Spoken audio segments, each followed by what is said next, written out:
y debamos decirle al maestro, a la maestra, debamos decirle pues cómo planificar. No, no, no, no. Lo que nosotros más bien tenemos que ver es la consistencia, la coherencia de la planificación. Porque más bien tendríamos que impulsar a los maestros, a las maestras, llevarlos a que planifiquen de diferentes maneras, porque seguro también sus instituciones educativas responden a diferentes condiciones, a diferentes características y también sus estudiantes. Entonces, en nuestra propia programación curricular de primaria, en la RDM 649-2016 del Minedu, nos dice que hay diversas formas de planificación curricular y plantea como dos grandes niveles, la planificación anual y las unidades didácticas, ¿no? Y las unidades didácticas, ya luego, traspolando a través de las orientaciones del Ministerio de Educación, sabemos que son tres: unidades de aprendizaje, proyectos de aprendizaje y módulos de aprendizaje. Pero, digamos, en el 99% de instituciones educativas y de maestros y maestras de aula, todos ellos hasta el 2019 han estado planificando en función a unidades de aprendizaje. Muy pocos se han adentrado a lo que es proyecto y a lo que es módulo. Y ojo que el módulo debería de ser una de las formas de planificación de mayor uso este año. Este año deberíamos estar todos usando módulos. ¿Por qué? Porque hemos entrado a un año pues con fuertes problemas de aprendizaje, de niveles de logro de nuestros estudiantes. Entonces, ¿qué pasa? En primaria, por ejemplo, las maestras, los maestros de tercer grado de primaria se han encontrado con enormes sorpresas, ¿no? ¿Por qué? Porque en la pandemia, entre 2020 y 2021, los estudiantes han estado enviando evidencias y a través de las evidencias hemos supuesto nosotros como profesores y profesoras, hemos supuesto que el estudiante había logrado determinados niveles frente a la competencia. Ese ha sido nuestro supuesto. Pero, siendo ese nuestro supuesto, cuando ya han venido al aula, cuando están en el aula, nos hemos dado cuenta que no es cierto eso, que no es cierto que ellos estén en determinado nivel, no se han apropiado del número, no se han apropiado de ciertos elementos de la escritura, de la propia oralidad, de la comunicación, no hay desarrollo de habilidades blandas, un conjunto de elementos que hemos encontrado. Frente a ello, la mayoría de los maestros han respondido con sus experiencias de aprendizaje, porque es lo que habíamos aprendido o habíamos reforzado entre el 2020 y 2021, cuando en realidad debieron haber respondido o con proyectos de aprendizaje o con módulos, porque los módulos responden a una problemática específica de aprendizaje. ¿Por qué no lo hemos hecho así? ¿Por qué no lo hacemos así? Porque justamente vamos siempre sobre la corriente que se va planificando, sobre ciertos elementos que van siendo tendencia, pero no estamos mirando la multiprogramación. Entonces, ¿cuál es el reto que tenemos nosotros como especialistas? El reto que tenemos es ir hacia la multiprogramación, que el maestro y la maestra puedan tener la suficiente capacidad y habilidad para poder hacer cualquier tipo de programación curricular. Cualquiera. Puede hacer unidades de aprendizaje, puede hacer experiencias si decide de experiencias, puede hacer proyectos si decide proyectos, puede hacer módulos si decide módulos. Es más, puede ser que no utilice ninguna de las unidades de las formas que nosotros conocemos y utiliza pues un aprendizaje híbrido para, por ejemplo, los EPET siguen funcionando. Yo me acuerdo mucho cuando estuvimos en el PRONACAF, en los programas de formación en el 2008, 2009, allá en Corir, en Aplao, en la zona de Tipan, más arriba, no me acuerdo, no, más abajo, más bien de Tipan, no me acuerdo cómo se llama, Oncoy creo que se llamaba un sitio, y Maras o Mamas, donde había CEPET, y entonces en los CEPET yo puedo hacer una planificación híbrida. Pero eso es parte de las decisiones que el maestro y la maestra tienen que tomar. Y lo otro que literalmente nos dice el programa curricular, si no me equivoco, en la página 14, 15 o 16, dependiendo de cuál estemos revisando, ¿ya? Si no me equivoco, dice, cuando habla de planificar, ¿cómo planificar? Se pregunta, ya dice, sin importar los esquemas o las estructuras de la planificación, es importante concebir una lógica al planificar. ¿Qué quiere decir? Muchas veces nosotros nos preocupamos mucho como especialistas o como directores o como coordinadores nos preocupamos muchísimo en el esquema, en el formato. Y eso se ha trasladado también a los maestros y maestras. Ojo, no estoy diciendo que no haya hecho yo eso. También nosotros en los programas de formación hemos trasladado a los maestros, a las maestras, pues esquemas, formatos para planificar, sugiriéndoles determinadas cosas. Por eso es que nuestros maestros se han acostumbrado, y cada vez que yo hago un taller, siempre me piden esquemas, formatos, ¿no? Para que ellos puedan planificar una experiencia de aprendizaje, o un proyecto, un módulo, una unidad. Entonces, ¿qué sucede?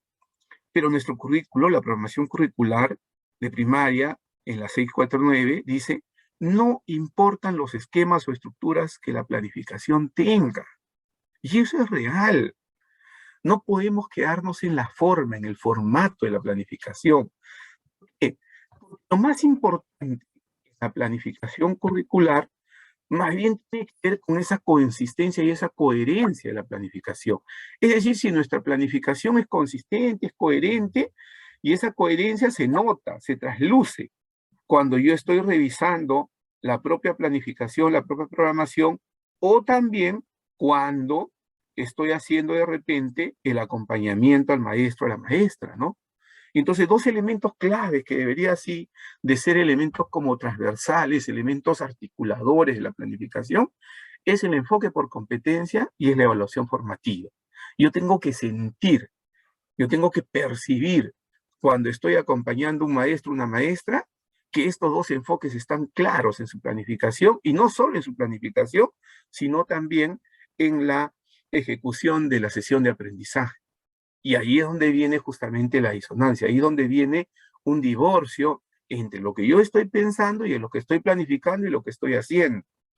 Y entonces, la programación curricular, el currículo mismo nos habla, nos dice pues que tenemos que ver primero si podemos determinar con claridad el propósito de aprendizaje y si ese propósito de aprendizaje está respondiendo o no a las necesidades de aprendizaje que hemos identificado los estudiantes. Primer elemento. Entonces, primer elemento es que yo no puedo planificar en vacío, en teoría, sino que yo tengo que planificar en función a un propósito de aprendizaje, una intencionalidad pedagógica que yo tengo frente a una necesidad de aprendizaje aquí identificado. Un segundo elemento es que tengo que establecer con claridad también los criterios para recoger evidencias, para justamente determinar el progreso, el nivel de desarrollo de la competencia del estudiante. Entonces, ¿cuáles son estos criterios con los cuales yo recojo evidencias? Un gran problema que se presentó en el 2020, el primer año de la pandemia, fue que pensábamos todos, especialistas, directores, en todo lugar, comenzamos a pedir, y recuerden ustedes, salieron los oficios, sí, pues los oficios múltiples o los memorandos múltiples 041, 040, 042, si no me equivoco, donde le decíamos a los maestros de aula cómo informar el trabajo a distancia, ¿no? Y ahí venía que el maestro tenía que ir informando sobre las evidencias de aprendizaje. Y entonces comenzaron los directores y los especialistas y por todos lados a pedir evidencias a grandes cantidades. Todos los días los profesores tenían que recoger evidencias, todos los días. Todos los días tenían que ir reportando las evidencias. Cuando comenzamos a mirar, al tercer, cuarto mes, el maestro pues tenía un enorme baúl de evidencias sin ninguna revisión, porque justamente lo que necesitamos es establecer criterios clarísimos sobre qué tipos de evidencia de aprendizaje yo tengo que recoger y sobre qué tipo de evidencia de aprendizaje yo tendría que tener un ojo clínico para identificar el nivel de logro, el nivel de progreso y la competencia del estudiante. Entonces también tengo que tener claridad cuando estoy planificando sobre esos elementos, ¿no? Y luego viene la organización, el diseño de las situaciones, de las estrategias, de las condiciones para el aprendizaje que sean pertinentes al propósito que me he planteado. Es decir, esa secuencia de sesiones que voy planteando. Y entonces, yo cuando estoy mirando y cuando estoy revisando y cuando converso sobre planificación curricular con los maestros y maestras, me tiene que interesar primero si comprende con claridad el enfoque por competencias, porque si no lo comprende, sea cual sea el esquema, el formato, la estructura de la planificación que ustedes le vayan a entregar, simplemente el maestro va a seguir trasladando lo que siempre ha hecho a un nuevo formato, pero no va a comenzar a construir una idea, una imagen de lo que es el desarrollo de la competencia. Y de igual manera, va a comenzar a recoger, a revisar y a recibir cualquier tipo de producto del estudiante, porque no tiene claridad sobre la evaluación formativa, no tiene claridad sobre los criterios de evaluación, no tiene claridad sobre lo que tiene o no tiene que recibir o recoger respecto a una evidencia de aprendizaje. Entonces, esos elementos creo que son clave de conversar con usted. La consistencia, la coherencia, la planificación curricular, cómo percibo yo el enfoque por competencias y cómo percibo yo la evaluación formativa, tanto en la planificación como en el proceso de enseñanza. En este mes ya se está iniciando, si no me equivoco, en el mes de octubre y noviembre se está iniciando el acompañamiento de los directores a los docentes, ¿no? Fundamentalmente de los directores polidocentes. Y entonces, vamos a iniciar un proceso de acompañamiento, sí, ¿sobre qué bases? ¿Qué es lo que yo quiero esperar? ¿Va a ser un acompañamiento formal o va a ser un acompañamiento más bien realmente sobre el desempeño del maestro y la maestra en función a las rúbricas de aprendizaje, unas rúbricas que están mirando desempeño? El maestro, la maestra comprende, conoce qué es lo que ese desempeño se puede trasladar o no. Hace poco la semana pasada estaba en un taller y un profesor me preguntaba cómo es que en un diseño de sesión de aprendizaje él puede visualizar o no si está apuntando a los desempeños de la rúbrica. Entonces hay una preocupación real sobre cómo es que mi planificación me ayuda o no me ayuda a llevar un buen desempeño. Y eso es correcto, ojo, porque una planificación adecuada y pertinente en el marco del enfoque por competencias y en el marco de la evaluación formativa ayuda y mejora y sostiene el trabajo del maestro y la maestra al momento de mostrar sus desempeños y actuación en el proceso del aprendizaje del estudiante. Entonces tenemos que preocuparnos justamente entonces porque esos elementos se puedan dar. Y hablando de esta consistencia, de esta coherencia en la planificación curricular, entonces vamos a ver mucho más cómo es que miro eso en la programación anual, ¿no? Que es el primer elemento, como yo les planteaba, yo les decía, nuestra propia programación curricular nos dice, ¿no?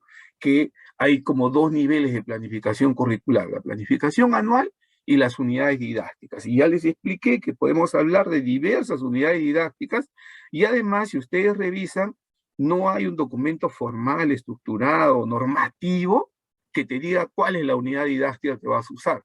Lo que abre más bien son un conjunto de orientaciones que existen a nivel de todo el Minedu sobre diversos tipos de y formas de planificación de estas unidades didácticas, y seguro hay otras que no están normadas, que no tienen orientación, pero que también el maestro puede utilizarlas sin ningún problema. Lo que hay que comprender es que lo que tenemos que exigirle al profesor, a la profesora, no es la estructura o el esquema de planificación, sino lo que tenemos que exigirle es la consistencia y coherencia de la planificación curricular en el marco del enfoque por competencias y la evaluación formativa. Si es que lo que está planificando le permite o no le permite desarrollar posteriormente competencias en los estudiantes. Eso es lo que tenemos nosotros que analizar en una planificación curricular. Y lo otro es que ya tenemos que comenzar realmente, seriamente a pensar en multiprogramación. No podemos seguir pensando en uniprogramación, no seguimos, no, nos pasamos de las unidades de aprendizaje hasta el 2019 a experiencias de aprendizaje en el 2022. Y ahora todos queremos hacer experiencia de aprendizaje y nuevamente nos quedamos en uniprogramación, cuando en realidad el maestro y la maestra debería plantearse y preocuparse por una multiprogramación para que responda realmente a esas necesidades, a esos intereses de aprendizaje de sus estudiantes. Entonces, cuando ya hablamos de la consistencia de la programación anual, primero es que cuando yo voy a hacer y yo tengo que comenzar a trabajar y a plantearme, a delinearme experiencias, unidades, proyectos, módulos o cualquier otra forma de planificación que yo vaya a tener, ¿no? Yo tengo que identificar las necesidades de aprendizaje de mis estudiantes. Si yo no tengo claridad sobre las necesidades de aprendizaje de mi estudiante, es bien difícil que yo pueda hacer una planificación curricular anual adecuada y pertinente. Por eso es que hablamos y decimos que la programación anual y toda la programación curricular en general es flexible.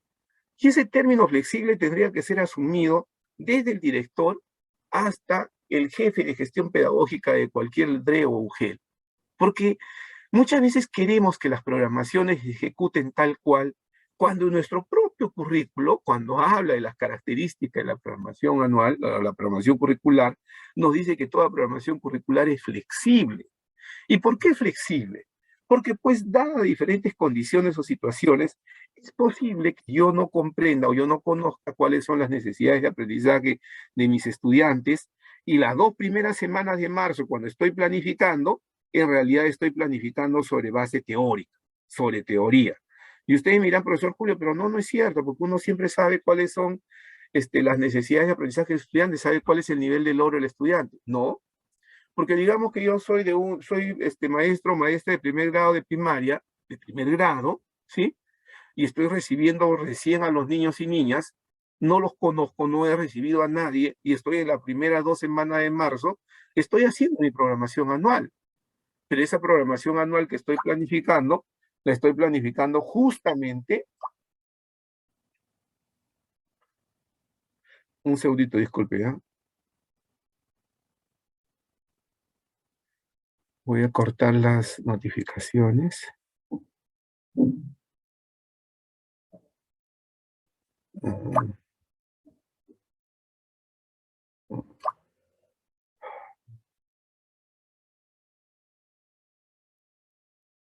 Ya creo que ya le corté la notificación, ojalá. Ok, entonces le decía que cuando estoy haciendo mi programación anual y yo estoy diciendo que respondo a necesidades de aprendizaje, que eso